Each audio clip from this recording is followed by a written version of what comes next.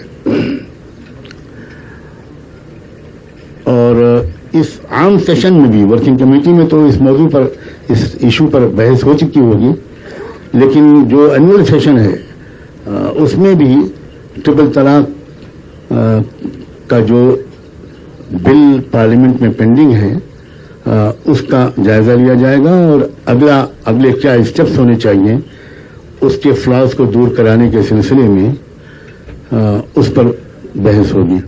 اسی طرح social media والا میٹر بھی اینول سیشن میں آئے گا, اور چیئر کی پرمیشن سے اگر کوئی اور ممبر کوئی ایشو ریز کرنا چاہیں گے تو وہ بھی اس پر بھی بحث ہوگی. پھر آخر میں حیدرآباد ڈکلریشن وہ جاری کیا جائے گا. یہ بورڈ کی ایک ٹریڈیشن, ایک روایت ہے کہ اجلاس کے آخر میں ایک ڈکلریشن, ایک میسج پوری قوم کے نام, جس میں ہم ایڈریس کرتے ہیں مسلمز, انڈین مسلمز کو بھی, برادران وطن کو بھی, جو نان مسلمز کمیونٹیز ہیں ان کو بھی, اور جو گورنمنٹ آف انڈیا ہے اس کو بھی. تو ایک پیغام ایسا دیا جاتا ہے, وہ بھی دیا جائے گا. اور آخر میں پریزیڈنشل ایڈریس پر یہ پورا اجلاس مکمل ہوگا, اور سب سے آخر میں جو ریسیپشن کمیٹی ہے وہ اس کی جانب سے ایک ووٹ آف تھینکس پیش کیا جائے گا. یہ ہے اجلاس کے بارے میں ایک بریفنگ کیا ہوگا.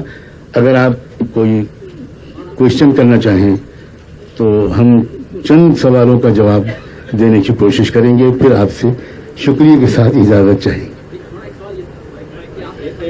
ٹوٹلی بل کو اپوز, بورڈ بل کو اپوز نہیں کر رہا ہے. بورڈ کا اسٹینڈ یہ ہے کہ اس میں جو وہ فلاز ہیں جن کی وجہ سے یہ کانسٹیٹیوشن آف انڈیا کے بھی خلاف ہے, سپریم کورٹ کے ججمنٹ کے بھی خلاف ہے, ویمن اینڈ چلڈرن رائٹس کے بھی خلاف ہے, اور فنڈامنٹل رائٹس کے بھی خلاف ہے, ان فلاز کو دور کیا جائے. کیونکہ یہ عجیب طرح کا بل ہے. اگر آپ اجازت دیں تو میں 2-3 فلاز کی طرف اشارہ کروں تو آپ کو اس سے ذرا مدد ملے گی. کہا یہ جا رہا ہے, عام طور پر پبلسٹی یہ کی جا رہی ہے کہ یہ ٹرپل طلاق کو روکنے کے لیے بل پیش کیا جا رہا ہے, یہی کہا جا رہا ہے. جبکہ فیکٹ یہ ہے, اگر آپ اس بل کو پڑھیں تو یہ بل انٹائر انسٹیٹیوشن آف طلاق کو ہی بین کرنے کے لیے, یہ طلاق کے اور تمام طریقوں کو جن کو سپریم کورٹ نے بالکل درست قرار دیا ہے اور ان کو گویا انٹچبل قرار دیا کہ ان کو آپ ٹچ نہیں کر سکتے, وہ شریعت اپلیکیشن ایکٹ کے تحت, مسلم پرسنل لا کے تحت وہ فنڈامنٹل رائٹس میں آتی ہیں, اور وہ ایسینشل پارٹ آف اسلام ہے. سپریم کورٹ کے ججمنٹ نے طلاق کی اور شکلوں کو مانا ہے. لیکن اس بل میں بہت عجیب, میں اپنے لفظ استعمال کرنے پر مجبور ہوں کہ بہت ہوشیاری کے ساتھ اور دھوکے بازی کے ساتھ اس میں طلاق کے اور سسٹمز کو بھی بین کرنے کی بات کہی گئی ہے. اگر آپ اس پر آپ غور کریں تو جو ڈیفینیشنز دی گئی ہیں اس میں, بلکہ اس سے بھی پہلے جو ٹائٹل ہے, the title of the objective of bill is as follows: protection of the rights of the married Muslim women and forbidding husbands from divorcing their wives. It is worth noting that the objective of the bill is to deny husband in absolute terms and without any restriction on his right to divorce. Definitions میں اس میں لکھا گیا ہے کہ طلاق بدعت, یاد رکھیے گا کہ سپریم کورٹ نے اپنے ججمنٹ میں جہاں بھی طلاق بدعت کا ورڈ یوز کیا ہے اس کے آگے اس نے بیچ میں لکھ دیا ہے ٹرپل طلاق, انسٹنٹ ٹرپل طلاق. لیکن یہاں وہ لکھتے ہیں طلاق بدعت اور any identical form of talaq through which husband may pronounce immediate and irrevocable divorce. تو یہ تو صاف بات یہ ہے کہ irrevocable ڈیورس میں تو طلاق بائن بھی آتی ہے, اس میں خلا کے ذریعے ہونے والی جو طلاق ہوتی ہے وہ بھی آتی ہے. خلا کہتے ہیں کہ جب عورت کی طرف سے خود ڈیمانڈ ہوتی ہے کہ میں اس شوہر سے علیحدگی چاہتی ہوں, اور جب وہ خلا ہو جاتا ہے تو اس وقت جو طلاق پڑتی ہے وہ بھی طلاق بائن مانی جاتی ہے. اب اس قانون کے ذریعے سے عورت کو مجبور کیا جائے گا کہ وہ اسی شوہر کے ساتھ رہے جس سے وہ چھٹکارا حاصل کرنا چاہتی ہے. تو یہ clearly against the women rights ہے. اسی طرح آگے اس میں جو طلاق کی جو قسمیں لکھی گئی ہیں, سملر فارم آف طلاق, اس میں کئی چیزیں ایسی آ جاتی ہیں. اور اس کو ہم کو ایک بات کا جو ہم کو یقین ہوتا ہے کہ اس کا مقصد صرف ٹرپل طلاق کو بین کرنا نہیں ہے, بلکہ پورے طلاق کے سسٹم کو ہی بین کرنا ہے. وہ یہ ہے کہ سپریم کورٹ میں جب یہ کیس چل رہا تھا تو اٹارنی جنرل صاحب نے گورنمنٹ آف انڈیا کا اسٹینڈ پیش کرتے ہوئے آنریبل سپریم کورٹ کی بینچ کے سامنے یہ بات کہی تھی کہ اس وقت تو ہم آپ سے صرف ٹرپل طلاق کے سلسلے میں یہ اپیل لے کر آئے ہیں کہ اس کو بین کیا جائے, ورنہ ہمارا موقف اور اسٹینڈ یہ ہے کہ طلاق احسن اور طلاق حسن ان کو بھی بین کیا جائے. لیکن چونکہ آپ نے شروع ہی میں یہ آرڈر کر دیا کہ ہم اس وقت اس ہیئرنگ میں صرف ٹرپل طلاق کے میٹر کو ہی سنیں گے, اس لیے ہم اس کے بارے میں کچھ نہیں کہہ رہے. انہوں نے یہ کہا کہ جیسے ہی آپ کا ججمنٹ آئے گا امیڈیٹلی طلاق حسن اور طلاق احسن کو بھی چیلنج کیا جائے گا. کیٹیگوریکلی گورنمنٹ آف انڈیا کا اسٹینڈ سپریم کورٹ کے سامنے یہ آ چکا ہے, بلکہ اس پر بینچ کو بہت تعجب ہوا تھا. یہ پوری ڈیٹیل سابق فارمر چیف جسٹس کیرل نے اپنی ججمنٹ میں لکھی ہے, اور اس میں انہوں نے یہ کہا کہ جب یہ بات ہم لوگوں نے سنی تو ہمیں بہت تعجب ہوا, اور ہمارے ایک ساتھی نے نام بھی لیا, انہوں نے جسٹس یو للت نے, ان سے پوچھا اٹارنی جنرل سے کہ اگر آپ کی یہ بات مان لی گئی تو اس کا مطلب یہ ہے کہ مسلم ہسبینڈ کے پاس طلاق دینے کا کوئی راستہ ہی نہیں رہ جائے گا. تو his reply was in affirmative. یہ کوٹ کرتے ہیں چیف جسٹس صاحب کہ انہوں نے کہا جی سر ہمارا یہی اسٹینڈ ہے. تو انہوں نے کہا پھر کیا ہوگا؟ انہوں نے کہا ہم اس کے لیے ایک الگ سے قانون بنائیں گے, وہ تو بات کی بات ہے, ہم وہ قانون بنائیں گے. تو ایک اور جج صاحب نے اس پر دوسرا اعتراض کیا. تو یہ بات چونکہ گورنمنٹ آف انڈیا کا اسٹینڈ یہ ہے, اور ہمارا ماننا یہ ہے کہ لا منسٹر پہلے کہہ چکے تھے کہ سپریم کورٹ کے اس ججمنٹ کے بعد ہمیں کسی قانون کے بنانے کی ضرورت نہیں. یہ بات انہوں نے اس وقت کہی تھی جب ججمنٹ آیا تھا اور ابھی پورا پڑھا نہیں گیا تھا, لیکن ججمنٹ پورا پڑھا گیا اور ان کو پتہ لگا کہ سپریم کورٹ کا فیصلہ یہ ہے کہ ٹرپل طلاق کو چھوڑ کر طلاق کی باقی ساری قسمیں جو ہیں وہ پروٹیکٹڈ ہیں اور ان میں کوئی چھیڑ چھاڑ نہیں کی جا سکتی.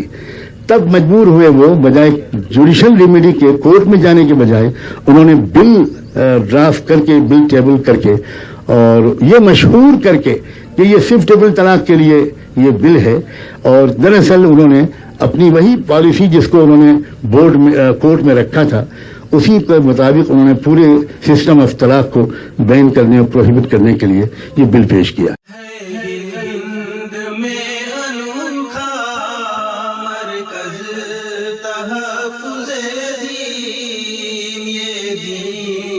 ترجمہ ہے مرکز تحفظ دین.